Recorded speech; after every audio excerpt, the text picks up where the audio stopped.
உங்கள் தங்கம் வெள்ளி வைர நகைகளை விற்று பணம் பெற நம்பிக்கையான நிறுவனம் மேக்ஸ் கோல்ட். கால் 04454545545. தங்கம்னா காசு, அது விற்கணும்னா மேக்ஸ். ஜனநாயகன் படத்தின் தீர்ப்பு என்னவா இருக்கும் அப்படின்னு இன்னைக்கு 10:30 மணிலேருந்து ஒரு பெரிய வெயிட்டிங்கில் இருந்தாங்க. கொஞ்ச நேரத்தில் வந்துச்சு தகவல் மீண்டும் அதை தனி நீதிபதியே விசாரிப்பார் அப்படின்னு. நிறைய பேருடைய எதிர்பார்ப்பு என்னன்னா, இப்போ ஒரு நல்ல தீர்ப்பு வரும், ரிலீஸ் டேட்னு சொல்லிடுவாங்க, இல்லை மறுபடியும் இது சென்சார் பார்க்கலாம், இல்லை யூஏ சர்டிஃபிகேட்டே ஓகே, ஏதோ விதத்தில் இந்த பிப்ரவரி முதல் வாரத்தில் வந்துடும் அப்படின்னு பல பேருடைய எதிர்பார்ப்பு. மிக முக்கியமாக திரையரங்க உரிமையாளர்களுடைய எதிர்பார்ப்பாக தான் இருந்தது தேட்டருக்காரங்க. ஏன்னா ஒரு பொங்கலுக்கு வர வேண்டிய படம், ஒரு பொங்கலில் திருவிழா மாதிரி தேட்டர் கொண்டாடி இருக்கோம். விஜயோட கடைசி படம், இதுக்கப்புறம் கடைசி படம்னு இண்டஸ்ட்ரியில் ஒரு முக்கியமான நடிகர் இன்றைக்கி தேட்டர் வருமானம், டிஸ்ட்ரிபியூட்டர் வருமானம், என் தமிழ் சினிமாவுக்கு ஒரு பெரிய வருமானம் ஒரு நடிகர். அவர் ஒரு உச்ச நடிகர். நான் இதாங்க கிளம்புறேங்க, அதான் கடைசி படம் ரைட்டுங்க அப்படின்னு சொன்ன பிறகு அந்த படத்திற்கான எதிர்பார்ப்பு மிகப்பெரிய அளவில் இருந்தது. அதில் மாற்றுக்கிறது கிடையாது. ஜனவரி 9 இந்த படத்தை ரிலீஸ் பண்ணி விட்டுருந்தா நேற்று படம் ஓடி முடித்து கொண்டாடி முடிச்சிருப்பாங்க, ரிப்பீட் ஆடியன்ஸ் பார்த்து முடிச்சிருப்பாங்க. ஆனால் இந்த படத்திற்கான அழுத்தம், இந்த படத்திற்கான ஒரு சென்சார் பிரச்சனை, இந்த படத்திற்கான court, high court, supreme court, high court மாறி மாறி மாறி மாறி ஒரு வழியாக எப்போப்பா வரும் அப்படின்போது, எப்போ வந்தாலும் பரவாயில்லைங்க, நாங்கள் எப்போ வந்தாலும் பார்க்குறேங்க. இது யார்? விஜய் ரசிகர்கள். இவங்களுடைய மனநிலை அப்படி தான் வந்துருச்சு. ஆரம்பத்தில் இதுதான் ஜனநாயகன் பொங்கலும் பெரு உற்சாகத்தில் இருந்தாங்க. சரி, இதன் பின்னணியில் ஒரு அழுத்தம் இருக்குது, இந்த பின்னணியில் ஏதோ ஒரு விஷயம் இருக்குது. ஏன்னா விஜய் முந்தின நாள் பேசினார் இல்லைங்களா, தனிச்சு தான் நிற்க போகிறேன், நான் எந்த கூட்டணியும் இல்லைங்க, நான் தனித்து தான் நிற்க போகிறேன், தனியாக வரேன், நான் பார்த்துக்கிறேன் அப்படின்னு சொன்ன பிறகு சரி, இவர் கூட்டணி இல்லைன்னு அறிவிச்சிட்டாரு. இன்னொரு மாற்று கட்சியான தேசிய கட்சியான காங்கிரஸ் கூட போகலை. மிக முக்கியமாக ஜனநாயகன் வந்துடும் போல இருக்குது அப்படின்னு நினச்சா, ஓகே, மறுபடியும் தனி நீதிபதி விசாரிப்பாங்க. இது எப்படியா மாறும், எப்போ ரிலீஸ் ஆகும், ஏங்க எப்போ வேணாலும் ரிலீஸ் ஆகிட்டுங்க.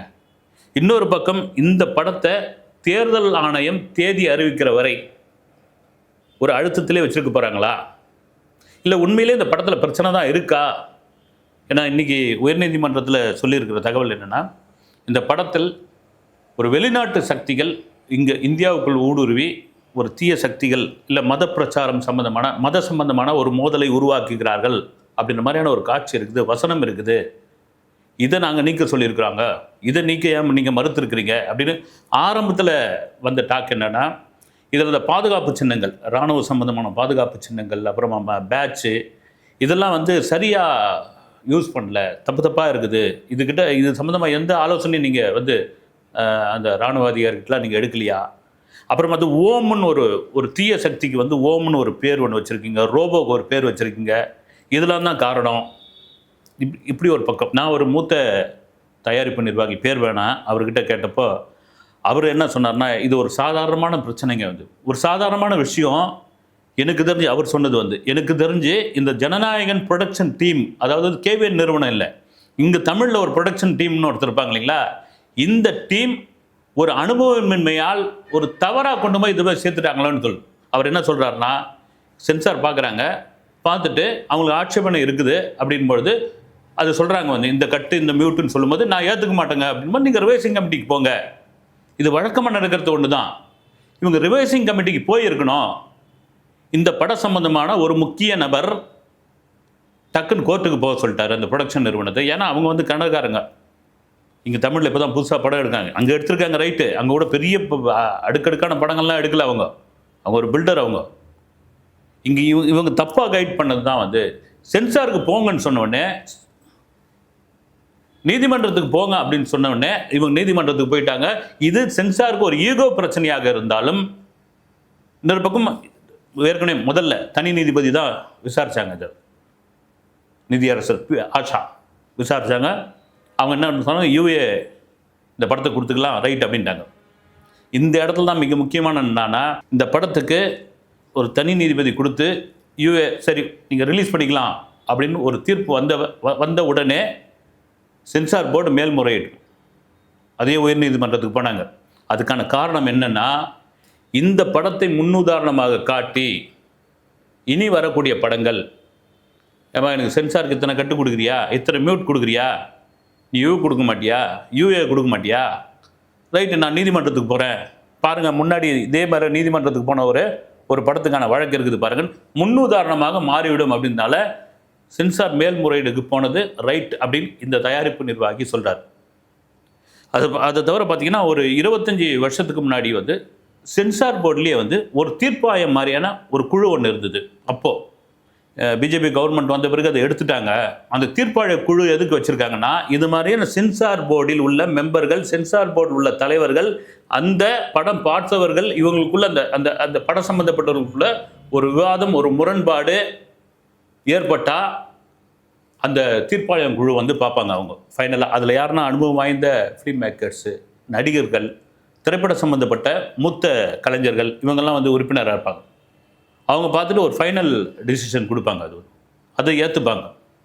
ஆனால் அது அப்படியே மாறிடுச்சு. வந்து மாறி இப்போ நீதிமன்றம் போகிற அளவுக்கு ஆயிடுச்சு. வந்து இந்த நீதிமன்றம் போனது தான் 2 பேருக்குமான ஈகோ கிளாஷாக அது மாறி இருக்குது. டக்குன்னு அவங்க உச்சநீதிமன்றத்துக்கு போன உடனே உச்சநீதிமன்றம் வந்து ஏன்பா இந்த வழக்கு தான் அங்கே இருக்குது, இல்லை ஹைகோர்ட்டில் விசாரணையில் இருக்குது, அதுக்குள்ளே ஏன் இங்கே வந்துட்டீங்க நீங்கள் அப்படின்னு சொல்லி தான் அவங்க மாற்றினாங்க. சரி, உண்மையிலே ஜனநாயகம் படத்துக்கு என்னதாங்க பிரச்சனை அப்படின்னா 2 விதமான காரணம் வெளியே சொல்கிறாங்க. உண்மையிலே படத்தில் பிரச்சனை இருக்குதுங்க. படத்தில் வந்து கடுமையான அரசியல் வசனங்கள் கண்டிப்பாக எதிர்பார்த்தது தான். கடுமையான அரசியல் வசனங்கள் இருக்குது. எல்லாரையும் போட்டு வெளுக்கிற மாதிரியான காட்சிகள் இருக்குது. இந்த படம் வந்தால் விஜய் வந்து ஒரு 50-60 கூட்டத்தில் போய் பேசினா என்ன ஒரு மாஸ் கிடைக்குமோ அந்த மாஸ் இந்த படம் வந்த பிறகு இருக்குது அப்படின்ற மாதிரியான ஒரு விஷயம் போயிட்டுருக்கு. அது யார் பார்த்தாங்க பார்க்கலான்னு தெரியல.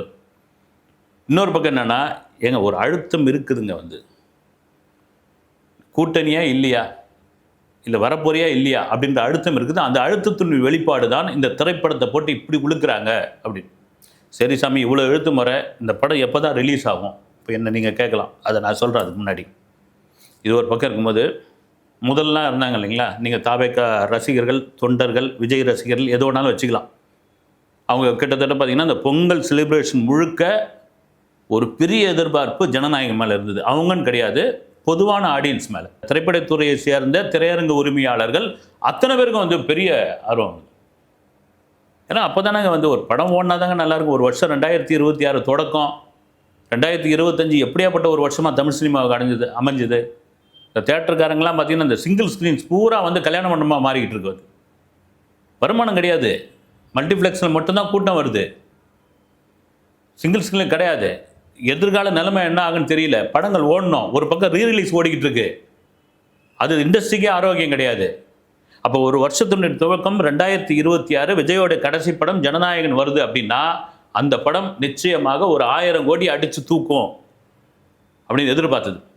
நார்த்தில் ஒரு எதிர்பார்ப்பு, ஓவர்சீஸில் அதாவது என்னென்னா அட்வான்ஸ் புக்கிங்கில் வேறு லெவலில் கொண்டு போயிட்டாங்க. கேரளாவில் சொல்லவே தேவையில்லை. இன்னொரு தமிழ்நாட்டு ரசிகர்கள் அவங்க ஒரு விதத்தில் அப்படியே சோர்ந்து போயிட்டாங்க. இப்படி இருந்த ஆர்வம் அந்த பொங்கல் வரைக்கும் இருந்த ஆர்வம் ஒரு கட்டத்தில் சரி புரிஞ்சு போச்சு அவங்களுக்கு. ரைட்டு, விஜய் நடிகர் விஜயாக இருந்திருந்தால் இந்த படம் ஸ்மூத்தாக வந்திருக்கும். விஜய் அரசியல்வாதி விஜயாக மாறினார், தாவேக்கா வந்து தலைவர் விஜயாக மாறினார். போகிற இடம் பூரா இவ்வளோ பெரிய கூட்டம் வருது, இவ்வளோ பெரிய மாஸ் வருது. விஜய் தும்புனா அது நேஷனல் மீடியாவில் நியூஸாக வருது, இருமுனா நேஷனல் மீடியாவில் நியூஸாக வருது. இதனுடைய அழுத்தம் தானே சாதாரண பொதுமக்களே பேசுகிற அளவுக்கு வந்தாச்சு. இதெல்லாம் மீறி சரி நீதிமன்றத்தில் ஒரு தீர்ப்பு கொடுப்பாங்க, நீதிமன்றத்துக்கு போவாங்க, மறுபடியும் நீதிமன்றம் யாருக்கு சாதகமாக கொடுக்குறாங்களோ அவங்க மறுபடியும் மேல்முறையீட்டுக்கு போவாங்க. இப்போ கூட ஒரு தகவல் வந்திருக்கு, கேவிஎன் ப்ரொடக்ஷனே சரி நீங்கள் அங்கே முடிச்சுட்டு வாங்க, ஹைகோர்ட்டில் முடிச்சுட்டு வாங்க, அதுக்கப்புறம் நீங்கள் அப்பீல் பண்ணிக்கங்கன்னு சுப்ரீம் கோர்ட்டு சொன்னதெல்லாம் மறுபடியும் அப்பீலுக்கு சுப்ரீம் கோர்ட்டுக்கு போகிறதுக்கான வாய்ப்பு இருக்குன்னு சொல்கிறாங்க. இதெல்லாம் மாரி இன்னொரு தரப்பு என்னென்னா, இந்த பிப்ரவரி மாதம் முழுக்க அப்படியே கடத்திக்கிட்டு போயிட்டா மார்ச் முதல் வாரத்தில் தேர்தல் அறிவிச்சிருவாங்க. தேர்தல் அறிவிச்சிட்ட பிறகு தேர்தல் ஆணையத்தோட கண்ட்ரோலில் வந்துடும். அப்போ என்னென்னா, இது ஒரு பிரச்சார படம், இது ஒரு தாவேக்கா படம், இது ஒரு தாவேக்கா தலைவருடைய படம். இதில் மாற்றுக் கட்சியினர்லாம் கடுமையாக விமர்சனம் பண்ணுறாரு, மாற்றுக் கட்சியெல்லாம் சாட்டையால் அடிக்கிறாரு, மாற்றுக் கட்சியெல்லாம் பொலன்னு பொழக்கிறாரு, இதெல்லாம் விடக்கூடாது.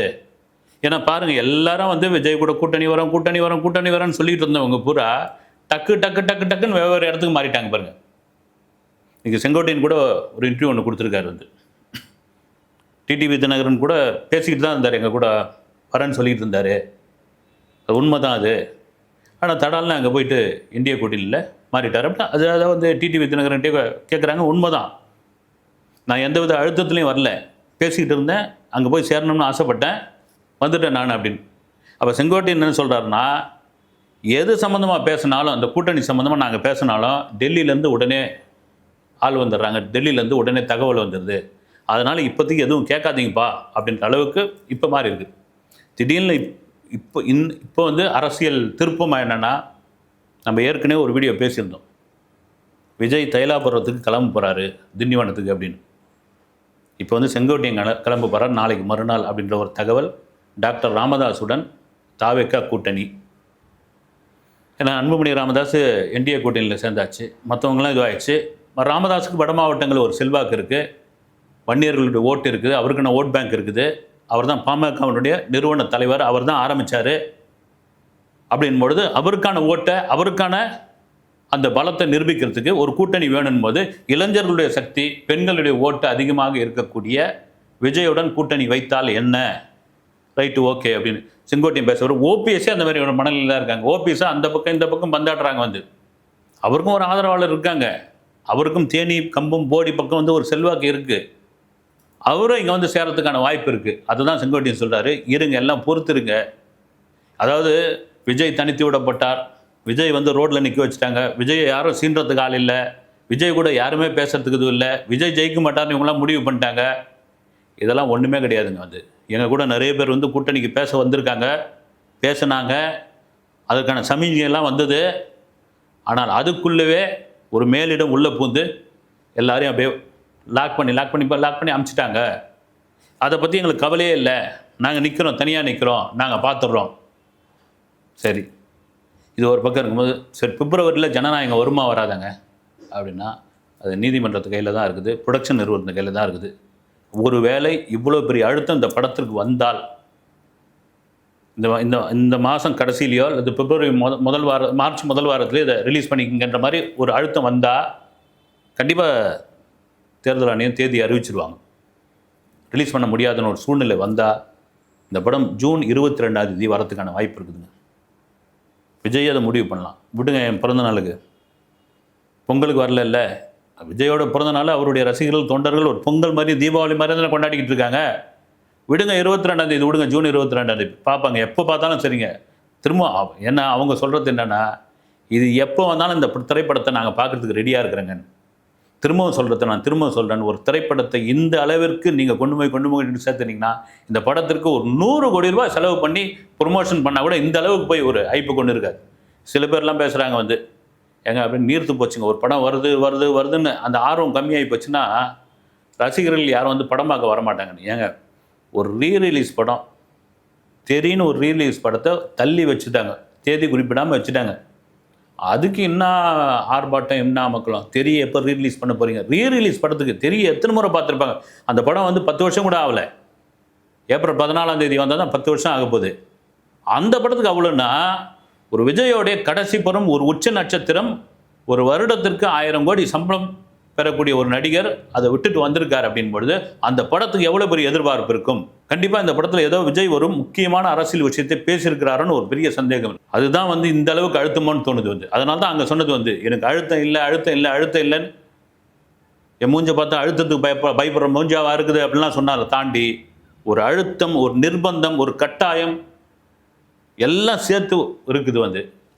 ஏன்னா விஜயே ஏங்க இது எப்போ வரதுங்க, விடுங்க, அடுத்த கட்ட அரசியல் நம்ம பார்க்க ஆரம்பிச்சிருவோன்ற இதுதான் வந்தாச்சு தொண்டர்களுடைய மனநிலை. அதையும் மீறி ஒரு திரைப்படத்தை திரைப்படமாக பாருங்கள், அரசியலாக பாருங்கள். ரெண்டுத்தையும் தயவுசெய்து வந்து ஒன்றா கலக்காதீங்க, ஒன்றா சேர்க்காதீங்க, அதுக்குள்ளே அரசியல் பண்ணாதீங்க. அடுத்த வீடியோவில் சந்திக்கிறேன். நன்றி.